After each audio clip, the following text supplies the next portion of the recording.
Salud mental, porque tenemos un recuento de los casos más saltantes, de los episodios donde hemos visto pacientes realmente con cuadros de esquizofrenia, con cuadros de paranoia o bipolaridad y que se han mostrado sumamente violentos. Así es. ¿Cómo nos puede apoyar el Estado cuando tenemos un familiar con este tipo de trastorno mental, ¿no? ¿Qué hacer en estos casos? Vamos a compartir con ustedes algunas historias más resaltantes. El 70% de peruanos ha visto afectado de una u otra manera su salud mental durante la pandemia. Según estudios preliminares del Ministerio de Salud, se reporta un incremento significativo de casos de ansiedad.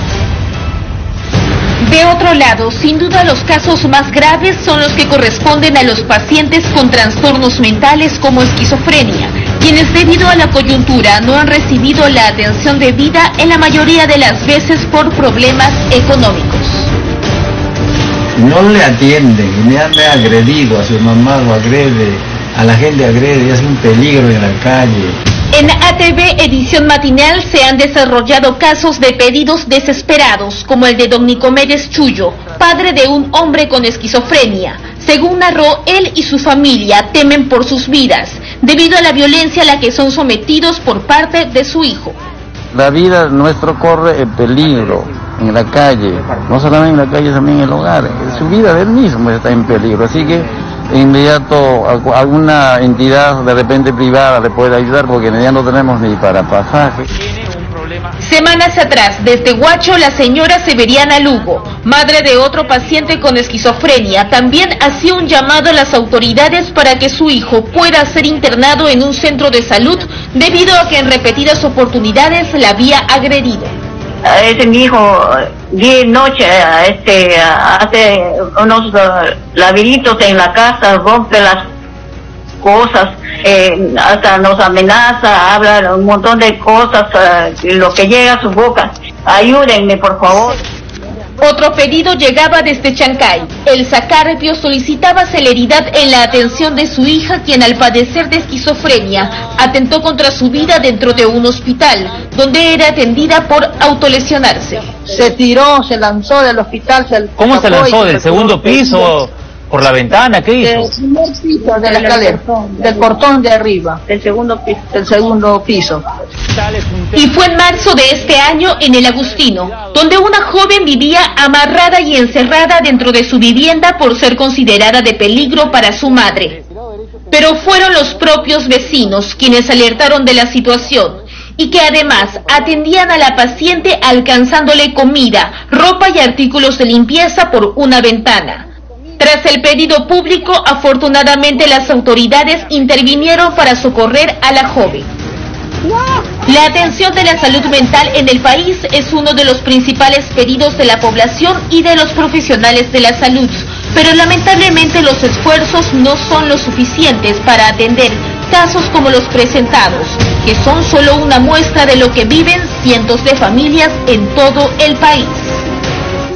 Las cifras, Alicia, son tremendas. 6,5 millones de peruanos padecemos o padecen un problema de salud mental y aproximadamente 5 millones no reciben ninguna atención. Claro, porque mucha gente dice, pero no, pues esos serán los locos, los que tienen un problema de esquizofrenia. ¿Sabían ustedes que el estrés o la depresión también es un problema de salud mental? Esta cifra que tenemos en la pleca, en el título, también es realmente pues reveladora. 2 de cada 10 peruanos padecen algún trastorno. ¿Por qué? Pues no solamente hay que irnos a las enfermedades extremas, ¿no? Trastornos mentales hay de muchos tipos y por ello vamos a hablar con el doctor Carlos Palacios Valdivieso. Él es el director del Hospital Víctor Larco Herrera. Está con nosotros esta mañana para abordar un tema que aquí lo hemos tocado ampliamente el día de ayer, por ejemplo, con el caso de un joven que empieza ya a agredir a su familia, que su familia no sabe qué hacer, cuando llega precisamente al Hospital Larco Herrera y le dicen, aquí no se va a quedar, no se puede internar. ¿Qué pasa, doctor? ¿Cómo está usted, doctor Palacios? Buenos días y bienvenido. Hay esta sensación de que cuando tengo un familiar que tiene algún tipo de trastorno mental, el Hospital Larco Herrera simplemente ya está colapsado y saturado. ¿No? ¿Es así? Cuéntenos, por favor. El hospital no está colapsado, está funcionando, ha funcionado toda la pandemia. Es cierto que la demanda ha aumentado, incluso de personas con un trastorno mental que además tienen COVID y también hemos tenido que adecuarnos a eso. Pero el hospital no ha colapsado. En verdad la explicación es que no toda enfermedad mental requiere hospitalización y la hospitalización no es un tratamiento en sí misma. La hospitalización solo es necesaria si la conducta se vuelve tan peligrosa y no puede ser manejada pese a lo que se le enseña a la familia o pese al tratamiento indicado. Y solamente debe durar lo mínimo necesario hasta que se estabilice y reinsertar a las familias, porque más bien la hospitalización mal indicada, prolongada más del tiempo posible, el solo hecho de que te desarraiguen, te arranquen de tu núcleo familiar y social, claro, ya genera ansiedad de una persona que no está entendiendo el mundo de la mejor manera. Y si la hospitalización dura mucho tiempo también, por más ganas que le ponga el personal, de todos modos genera un deterioro. ¿Pero qué tengo que hacer? Por ejemplo, si yo tengo un familiar que tiene un trastorno mental, ¿qué hago? ¿Dónde? Porque la gente dice, ¿qué hago? ¿Dónde lo llevo? ¿A quién recurro si yo no lo puedo controlar en mi casa? Fabuloso, excelente pregunta, porque hemos notado mucho desconocimiento de lo que ha logrado implementar el sistema con mucho esfuerzo. Dentro de un mundo de muchas carencias, dentro de una realidad donde todavía falta aún más presupuesto, se logró implementar muchas cosas. Hasta hace pocos años, solamente para Lima habían 3 hospitales que brindaban atenciones de salud mental, ya para una población en ese momento quizá de 6 millones de habitantes. A lo largo desde la reforma de salud mental y la nueva ley que ha favorecido uso de presupuesto y se ha concientizado a autoridades, se han creado centros de salud mental comunitarios. ¿Cuáles son? Los centros de salud mental comunitarios, ¿perdón? ¿Cuáles son? Hay alrededor de 200, la cifra llega actualmente alrededor de 200 en el Perú, pero faltan muchísimo más. La meta es tener al menos uno en cada distrito. Hay distritos que por su población requieren incluso más de uno. San Juan de Lurigancho tiene como 4, me parece. Doctor. Y quizás le queda corto.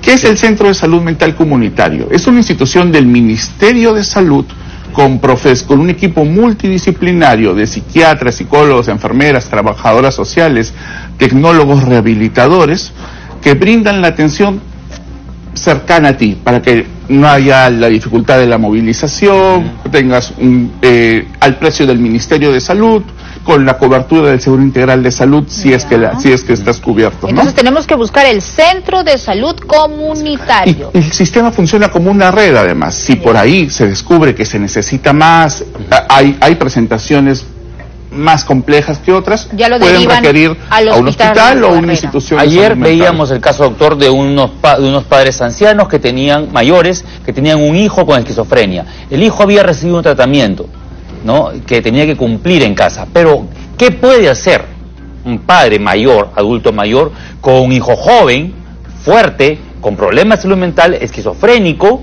que no quiere tomar la medicación, que ha dejado el tratamiento y que se vuelve violento? Entonces, a la hora que el papá o la mamá le quería dar la pastilla, este tipo los agredía, había roto todos los platos, les había lanzado cosas por la cabeza, no podían forzarlo a tomar una pastilla. Entonces, ¿este paciente requiere internamiento? Habría que reevaluar si la familia ha aplicado lo que se le ha enseñado, porque siempre se les busca enseñar. Yo señalaría algo. ¿Acaso el padre o la madre son los únicos familiares que tiene el paciente? ¿Acaso no es una responsabilidad compartida por todo el núcleo familiar que exige la participación de todos? Si yo me fracturara una pierna, no le podría pedir a mi madre o a mi esposa, a las que le llevo una distancia en tamaño y peso muy superior. Probablemente yo requiera el apoyo, por ejemplo, de mi hermano, para que me ayude a una movilización. ¿Ustedes encuentran un abandono de la familia cuando hay un paciente de salud mental? Quiero pensar que es todavía la creencia de que las enfermedades mentales requieren hospitalización en el 100% de los casos. Lo que requieren es un compromiso y un aprendizaje de todo el núcleo familiar, de lo que significa de la enfermedad, el manejo de la enfermedad. ¿Qué está tomando mi familiar? Muchas veces tú les preguntas, ¿y tomó su medicación? ¿Cómo lo tomó? ¿Qué toma? No sé, solo mi mamá se encarga. Lo que se enferma la mamá, entra en verse. Lo que pasa es que asusta, da miedo, y nadie quiere hacerse cargo del paquete, como se puede decir. La estadística demuestra que la violencia de esta sociedad no viene de las personas con trastornos mentales. Claro. En algunos casos. Bueno, con trastorno mental grave quizás, pero la gente deprimida, ansiosa, ¿no?, violenta, por X motivos, Yo te diría que el riesgo de cuadro. suicidio de un paciente con esquizofrenia es mayor, e incluso si el paciente está bien incluido dentro de su grupo familiar, es al último que ataca. Es más, muchas veces muchos de ellos te dicen, prefiero hacerme daño o acabar con mi vida que seguir la indicación de hacerles daño a ellos. ¿Qué enfermedades se encabezan para cerrar el ranking, se quiere decir, la lista de enfermedades con salud mental, de salud mental? Pero es muy variable, tendrías que ver entre la población que requiere hospitalización y la población que requiere manejo ambulatorio. Estadísticamente la ansiedad o la depresión es el 30% de la población, mientras que la esquizofrenia solamente es el 1% de la población. Pero aún así el 1% de 9 millones es un montón. Claro, claro. Bien. Bueno, doctor, muchísimas gracias por habernos traído de verdad este análisis desde el otro lado, ¿no? Siempre lo vemos desde las familias afectadas, pero también desde el lado del hospital, y nos quedamos con una información muy importante. Hay que buscar los centros de salud comunitarios, ¿no es cierto? Son poco conocidos, muy o quizás poco conocidos. no poco difundidos, pero están presentes en todos los distritos de la capital y en algunas ciudades Casi del todos, país, en ¿no casi es cierto? todas. Están entonces, solo que no los conocemos, y allí en los centros de salud comunitario podemos recibir atención pues sobre salud mental, llevar a nuestro familiar, revisan el cuadro y si está grave, pues lo van a elevar a las instancias respectivas. No hay que ir de frente hacia el hospital La Alcorrera, porque claro, vamos y nos dicen, no, aquí no se atiende, aquí no se puede, ¿no? No, y entonces, sí podemos, pero se están perdiendo la oportunidad de atenderse cerca de su comunidad, que facilita Perfecto. bastante las cosas. Bien, agradecemos al doctor Carlos Palacio Valdivieso del Hospital Víctor Larco Herrera por estos minutos. El programa es un tema amplísimo que no se abarca en un solo espacio, y desde aquí invocamos a trabajar también desde el núcleo familiar, ¿no? En base al amor, a la paciencia, a la comprensión hacia el no paciente. desentenderse Y el aprendizaje. esos Gracias, doctor. familiares, a no desentenderse de esa responsabilidad que tienen, que ocurre muchísimo también.